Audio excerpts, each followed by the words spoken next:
অনেক ভেবে দেখলাম পৃথিবীতে রক্তের মানুষই সবথেকে বেশি রক্তের মানুষকে কষ্ট দেয়। পৃথিবীতে সবথেকে বেশি প্রতারিত হয় রক্তের মানুষ দ্বারাই। আবার কিছু সম্পর্ক আছে যেটা রক্তের মানুষের থেকেও অনেক আপন করে নেয়, পরও অনেক সময় আপন হয়। অনেকে বলে পর কখনো আপন হয় না, কিন্তু কখনো কখনো কিছু কিছু সম্পর্ক আপন মানুষের থেকেও পর মানুষের সাথে অনেক গভীর হয়ে যায়। হ্যালো এভরিওয়ান, আসসালামু আলাইকুম। কি অবস্থা সবার? আজকে আবারও নতুন একটা ব্লগ শেয়ার করছি, যদিও ভিডিওটা অনেক আগের।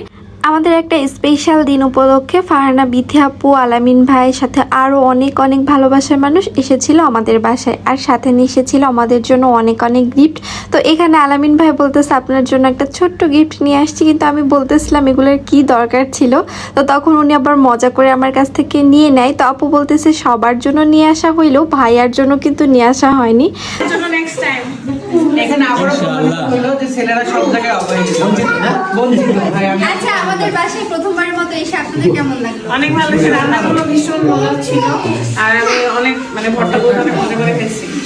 আমারও ভীষণ ভালো লাগছে। আর প্রত্যেকটা আমার রান্নাই মজা হয়েছে। চিকেন অনেক বেশি ভালো লাগছে। এটা ভাবি করছে তো এই জন্য। কোন ভাবে? এই যে এভাবে চিংড়ি মাছও করছে, চিংড়িটাও মজা। চিংড়ি আমার ভালো লাগেনি, রুই মাছটা ভালো লাগছে। এটা মনের কথা না, এটা মুখের কথা ছিল। না, রুই মাছটা আমি আগে বলছি। আপনি চিংড়ি মাছটা ওই খেয়ে মাছটা আমার খালা শাশুড়ি করছে। হ্যাঁ, আলু ভাজিটা ভালো হয়েছে। আলু ভাজিও শাশুড়ি আর করছে। ভাতটাই সব থেকে বেশি হয়েছে ভাত। আর পানি? পানি আরো বেশি মজা লাগছে। ঠিক আছে, সবাইকে আসার জন্য অনেক অনেক ধন্যবাদ। সবাই দোয়া করবেন ভাইয়ার সাথের জন্য। রান্না করা হবে। নাটক কি কিছু বাবা দে? হ্যাঁ। আলামিন ভাই। খাই নাই, আপনি সব খেয়ে প্লিজ। আলামিন ভাই, আম্মু কি বললো? আমার বাবার দেশ নাটোরে। ও, বাগাতি কাকা। ও আমার লালপুর থানা। পাশাপাশি থানা। ওকে আপু, কষ্ট করে আসার জন্য অনেক ধন্যবাদ। আমি যাবো, তা আমাকে নিয়ে যাচ্ছ না তো? চলো যাই, চলো চলো যাই।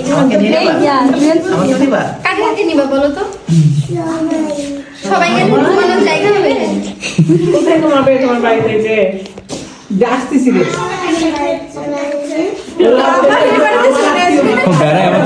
জায়গা নাই, সব বাড়ি তো ফাঁকা, সব ঘর ফাঁকা, দোতলায় ফাঁকা, চারতলায় ফাঁকা।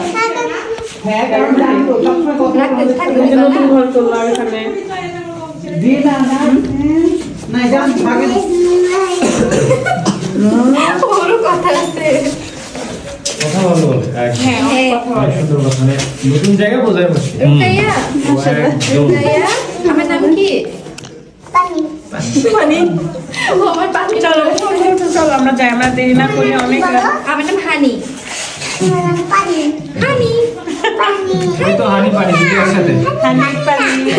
ওই যে আমার হানি। সবাই আল্লাহ হাফেজ। ঠিক আছে, সবাই থাকেন আর বেড়াতে যান ঠিক আমার আছে, বাসায়। আসার জন্য কষ্ট করে সবাই অনেক অনেক ধন্যবাদ। কোনো পেছনে দাঁড়ায় আছে।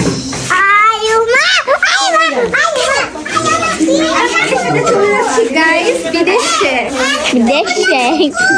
সমস্যা নেই। আপুরা আমাদের বাসায় এসেছিল প্রায় সন্ধ্যার পরে, আর আমাদের গল্প করতে করতে আড্ডা দিতে দেন, খাওয়া দাওয়া শেষ করতে করতে প্রায় রাত 12টা বেজে যায়। যদিও আপুদের খুব করে বলছিলাম আজকে থেকে যাওয়ার জন্য, বাট আপুরা বলতেছে না, বাসায় রাত ভাইয়া যেহেতু একা ছিল এই জন্য বাসায় চলে যেতে হবে। তো সব কিছু মিলায় আজকের দিনটা অনেক ভালো কেটেছে, আর আশা করি আপনাদের ব্লগটা ভালো লেগেছে। আল্লাহ হাফেজ সবাইকে।